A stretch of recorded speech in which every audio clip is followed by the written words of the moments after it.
Hi, I'm Chanchal Singh June from June Physiotherapy.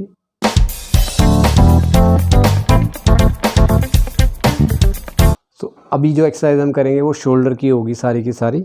तो हम एक लूप ले रहे हैं, आप थेराबैंड भी ले सकते हैं उसको पकड़ के एक्सरसाइज करने के लिए। तो आप इसको ऐसे हाथ में डाल लेंगे, अगर आपके पास थेराबैंड है तो आप उसको ग्रिप कर लेंगे सिंपल, और आप अपनी elbows by the side of the body, और इसको आप एक्सटेंड की तरह करेंगे, बाहर की तरफ फेंकेंगे।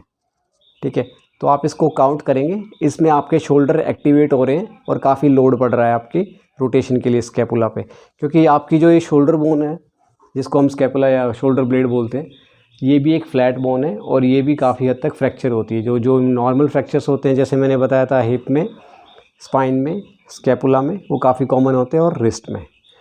तो सिंपल चीज़ है, आपको सिर्फ बाहर की तरफ हाथ को ऐसे फेंकना है और इसको होल्ड करना है, और इसके रेपिटेशन धीरे धीरे आपको बढ़ाने हैं। और जब आप इस एक्सरसाइज को कर रहे हैं तो ये एक कॉमन रोटेटर कफ इंजरी के लिए भी काम आती है। अगर आपको बाइसेप्टियल टेंडिनाइटिस है तो भी आपके बाइसेप्स की वीकनेस को भी, क्योंकि आपकी शोल्डर को स्टेबलाइज करती है। तो आप इसको जब होल्ड करके काउंट करेंगे, और इसकी स्टेबिलिटी के लिए आप हाथ को यहाँ ला के और फिर दोबारा यहाँ से भी बाहर की तरफ पुल करें और उसको होल्ड करें। इसको आप 10 to 15 सेकेंड्स के लिए होल्ड करें और फिर छोड़ दें। तो इसको मल्टीपल रेपिटेशंस करें, स्टार्टिंग विद 8 रेपिटेशंस, 10, 15, 20। अपने हिसाब से आपको, अपनी बॉडी के हिसाब से, अपनी एज के हिसाब से आपको चूज़ करना पड़ेगा, या आप अपने थेरेपिस्ट से कंसल्ट कर सकते हो, वो आपको गाइडेड थेरेपेटिक एक्सरसाइजेज सजेस्ट कर सकते हैं। इसके अलावा शोल्डर के लिए मैंने 1-1 kg के वेट कप लिए अपने हाथ में, शोल्डर के लिए ही, क्योंकि शोल्डर की जो इंपॉर्टेंट एक्सरसाइज है उसमें हम वेट कैरी करेंगे। बिकॉज जितना आप बोन पे स्ट्रेस डालेंगे, जितना आप अपनी हड्डियों पे जोर डालेंगे, उतना ही ऑस्टियोजेनेसिस, उतना ही बोन फॉर्मेशन ज़्यादा होता है, उतना ही वहाँ पे डिपोजिशन ज़्यादा होगा मिनरल्स का। तो हम हाथ में 1-1 kg के वेट ले रहे हैं, आप अपनी स्ट्रेंथ के हिसाब से इसको धीरे धीरे बढ़ा भी सकते हैं। तो पहला एक्सरसाइज है, मैं सिर्फ अपना आर्म एलिवेशन करूँगा साइड टू साइड, नेक को सीधे रखते हुए, और ये स्लो ऑप्टिमम पेस पे होगा, धीरे धीरे। और इसके मैं 8 to 10 का एक सेट बनाऊंगा और उसको धीरे धीरे मैं बढ़ा लूँगा। तो ये था आर्म एलिवेशन, या आर्म अबडक्शन बोल सकते हैं इसको।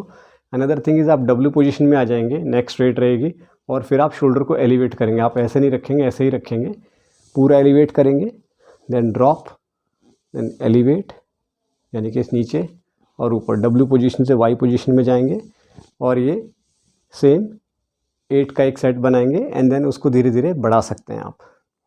इसके अलावा आप हाथ में वेट लेके कोई भी एक्सरसाइज जिसमें आप वेट कैरी कर रहे हैं उसको ग्रेजुअली बढ़ाइए, और आप अपने बाइसेप्स की भी एक्सरसाइज कर सकते हैं। तो जनरल स्ट्रेंथ के लिए भी अच्छा होगा, और आपकी बोन मिनरल डेंसिटी भी बढ़ेगी धीरे धीरे करके आपकी स्ट्रेंथ के हिसाब से। तो इसके लिए आप अपने वॉल प्रेसेस करेंगे। तो एक तरीके का वॉल पुशअप है, आप थोड़ा अपनी हाइट के हिसाब से डिस्टेंस पे खड़े होंगे, एंड देन आप नीचे पुश करेंगे। 1-2 बार आपको असेस करने में लगेगा कि हाँ, ये थोड़ा मैं और नीचे ला सकता हूँ। मैं पूरा नीचे जाऊँगा तो मैं इस तरीके से नहीं करूँगा, मैं पूरा बॉडी वेट लेके जाऊँगा और पूरा वापस इस तरीके से।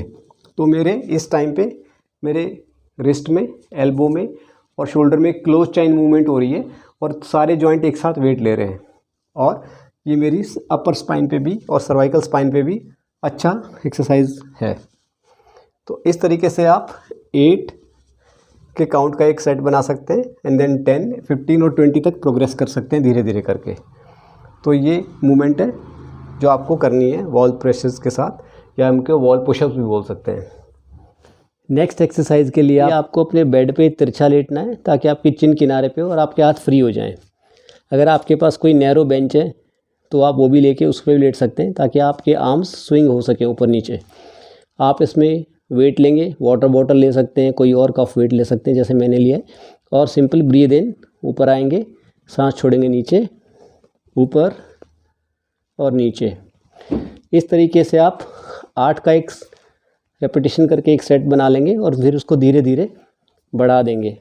तो ये सिंपल मूवमेंट है, इससे आपको जनरल वीकनेस जो होगी बॉडी में वो भी ख़त्म हो जाएगी, और आपके अगर सर्वाइकल में कोई पेन है तो वो भी धीरे धीरे सेटल होने लग जाता है, और अपर शोल्डर या बैक में कोई पेन है वो भी सेटल होने लग जाता है। इसके मल्टीपल बेनिफिट्स हैं। तो एक क्विक रिकैप करते हैं। जो भी एक्सरसाइज हमने बताई है उसका एक मोटिव मेन है कि जिस बोन पे आपको एक्सरसाइज करना है उस पर ज़्यादा से ज़्यादा स्ट्रेस डालना है।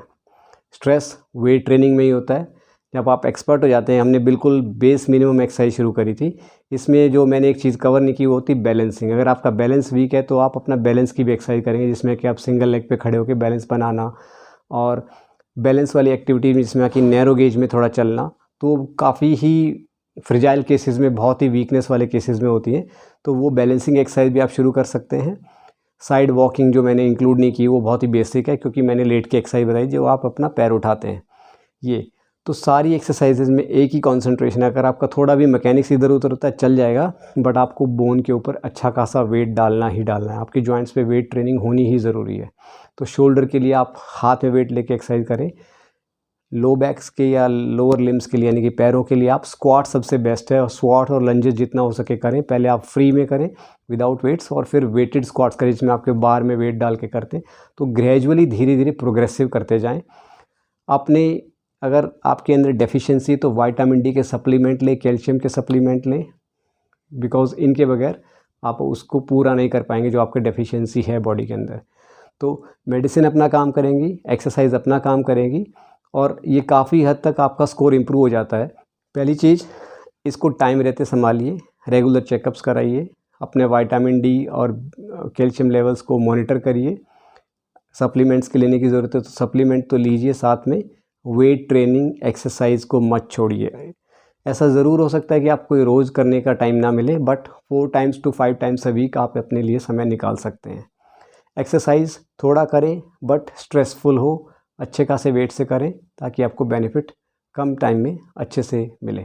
आप अपने एल्डरली या people who are suffering from weaknesses due to age, आप उनको शेयर करेंगे ताकि ये वीडियो ज़्यादा से ज़्यादा लोगों को पहुंच सके। आई होप आपको इस वीडियो में जो जानकारी दी गई है वो पसंद आई होगी, और आप इसको आगे भी शेयर कर सकते हैं। So like, share and subscribe our channel and share this video ahead. Thank you for watching.